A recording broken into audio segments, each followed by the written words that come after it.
Saya ada satu pasien anak muda ya, datang dengan keluhan berdebar cepat jantungnya. Kalau dia sedang berdebar itu debarannya irreguler dan itu sudah berlangsung sejak setahun terakhir. Pada saat datang saya juga dalam kondisi berdebar sesungguhnya, tapi dia merasa saat itu sudah lebih baik. Walaupun dari rekaman EKG, rekaman jantung, didapatkan sesungguhnya dia sedang mengalami aritmia yang disebut dengan atrial fibrilasi. Halo, perkenalkan saya Enrique, saya usia 38 tahun, saya tinggal di Jakarta Selatan dan sehari-hari saya beraktivitas sebagai pegawai di salah satu lembaga negara.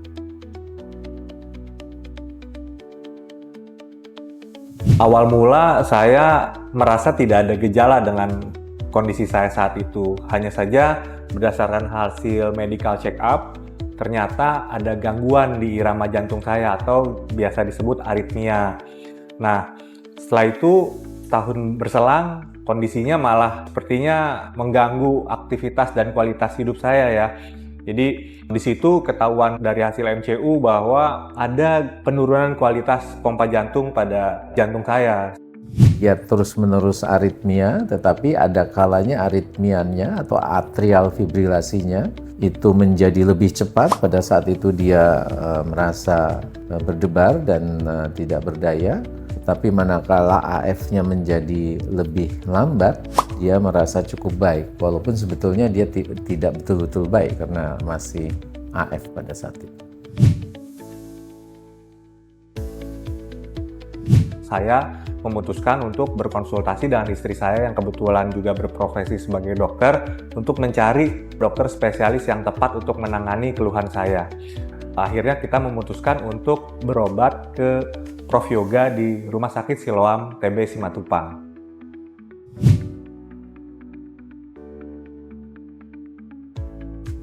Di Rumah Sakit Siloam TB Simatupang, kita bertemu dengan Prof Yoga. Prof Yoga ini salah satu dokter spesialis yang berpengalaman menangani kasus pasien dengan gangguan irama jantung atau aritmia. Beliau orangnya sangat komunikatif, helpful, dan juga berpengalaman sekali dalam bidangnya. Pertama, kita harus mengetahui bagaimana sebetulnya struktur jantungnya. Setelah tadi kita melakukan rekaman jantung, EKG, dan mendapatkan dokumentasi dari atrial fibrilasinya, lalu kita lakukan pemeriksaan struktur jantung dengan ultrasound yang kita sebut dengan ekokardiografi. Ini satu pemeriksaan yang mudah dengan menempelkan semacam probe di dada dan kita bisa melihat struktur jantung dengan sangat jelas. Pada atrial fibrilasi, pemeriksaan struktur jantung ini itu untuk melihat bagaimana kondisi serambi kirinya atau left atrium. Atrium pada atrial fibrilasi ini bisa membesar dan manakala dia mulai membesar, dilated, itu biasanya AF-nya itu sudah mulai tidak pada fase dini lagi, tetapi sudah mulai ke fase yang lanjut. Ini penting kita bedakan karena prognosis atau kedepannya, harapan kedepannya suatu AF yang dini dengan yang lanjut itu sangat berbeda dikaitkan dengan tata laksana yang dilakukannya. Karena memang masih sekitar 1 tahun atau kurang, kita dapatkan serambi kirinya masih normal pada waktu itu. Dan kemudian juga belum terjadi gagal jantung karena kemampuan pompa jantungnya juga masih baik. Jadi ini adalah satu kondisi yang ideal.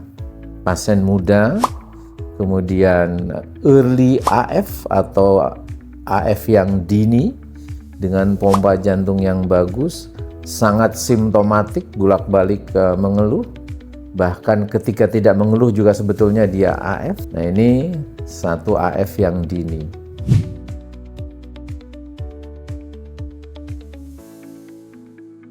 Setelah berkonsultasi dengan Prof Yoga, beliau melakukan EKG ulang dan eko jantung. Di situ beliau mengetahui bahwa ternyata kualitas pompa jantung saya mulai berkurang.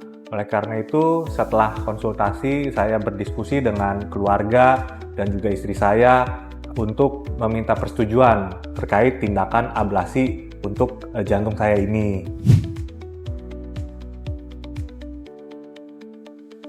Ablasi AF itu sebetulnya satu tindakan invasif, bukan operasi. Sekali lagi bukan operasi, dia seperti kateterisasi, dimasukkan sejenis kabel melalui pembuluh darah di lipat paha, lalu kabel itu bisa disetir sampai di dalam jantung serambi kiri, dan kemudian kabel itu dipergunakan untuk mematikan sumber-sumber atrial fibrilasinya. Ablasi ini juga terbukti bahwa progresivitas AF itu bisa dihentikan. Karena AF itu progresif dari yang dini, tadinya on-off, kemudian menjadi terus-terusan AF, sampai kemudian dilanjut itu jantungnya udah besar, pompanya juga mungkin sudah menurun. Ya. Tidak perlu takut dengan tindakan ini karena tindakan ini sangat aman dengan risiko komplikasi yang sangat rendah, kurang dari 2% keseluruhan dan kurang dari 0,2% untuk komplikasi yang sifatnya berat atau fatal. Jadi very safe. Penelitian menunjukkan pada AF dini ini tindakan ablasi itu secara signifikan lebih baik daripada pengobatan dengan obat-obatan. Jadi dengan tindakan ablasi pada AF yang dini ini didapatkan manfaat yang luar biasa untuk pasien. Satu, mencegah stroke. Karena AF itu adalah penyumbang sebab stroke yang sangat bermakna. Jadi kalau orang-orang yang mengalami stroke akibat sumbatan atau ischemic stroke, itu hampir mendekati 40% diantaranya berhubungan dengan atrial fibrilasi.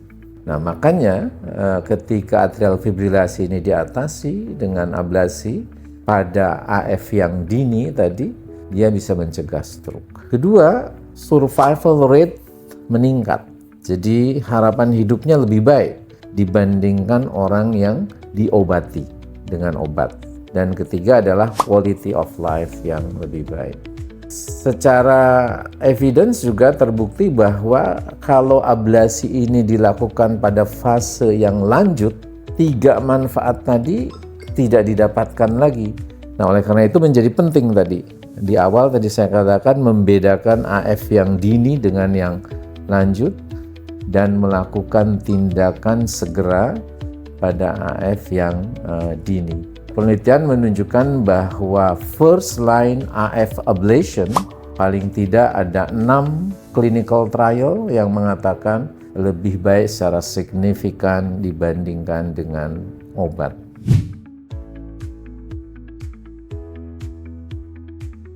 Setelah berdiskusi dengan keluarga dan juga istri saya, akhirnya kami memutuskan untuk melanjutkan tindakan ablasi di Rumah Sakit Siloam TB Simatupang. Karena rumah sakit ini merupakan arrhythmia center dengan fasilitas yang lengkap, tenaga medis yang berpengalaman, dan sudah terbiasa tentunya untuk menangani tindakan pada pasien dengan gangguan irama jantung atau arrhythmia. Dan tingkat keberhasilannya juga sangat baik, di atas 90%. Pasca tindakan ablasi, saya menjalani 2 hari rawat inap di Rumah Sakit Siloam TB Simatupang. Dan pada hari ketiga, saya sudah diperbolehkan untuk melakukan rawat jalan. Nah, alhamdulillah sih sampai saat ini iramanya bagus, ya pasien juga sudah tidak ada keluhan, dia bisa melakukan pekerjaannya dengan baik, ya, dan tidak ada hambatan lagi dia bekerja di lapangan. Ya. Quality of life yang lebih baik. Tapi di luar quality of life yang lebih baik, sebetulnya stroke prevention dan survival rate atau harapan hidup yang lebih panjang yang mungkin dia tidak menyadarinya, tapi kita melihat dalam fakta clinical trial, orang ini kalau tidak dilakukan ablasi justru stroke rate-nya menjadi tinggi, survival rate-nya menjadi rendah.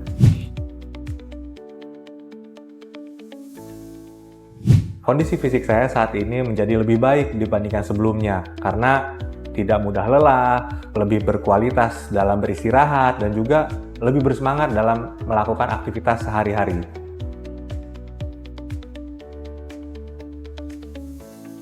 Pelajaran berharga yang saya dapatkan setelah ini adalah pentingnya menjaga kesehatan dan segera memeriksakan apabila terdapat keluhan agar mendapatkan penanganan yang cepat dan tepat.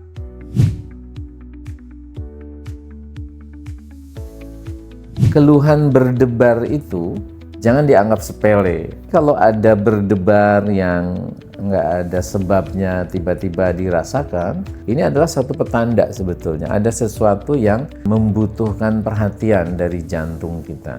Ayo diperiksakan ya. Contoh ini, pasien ini usia muda, aktif, dia pesepeda ya. Ternyata bisa mengalami keadaan aritmia yang seperti tadi ya. Jangan sampai karena kita menganggap enteng berdebar, apalagi berulang-ulang berdebarnya, lalu ketika datang kita sudah di fase lanjut yang prognosisnya tidak sebaik di fase awal.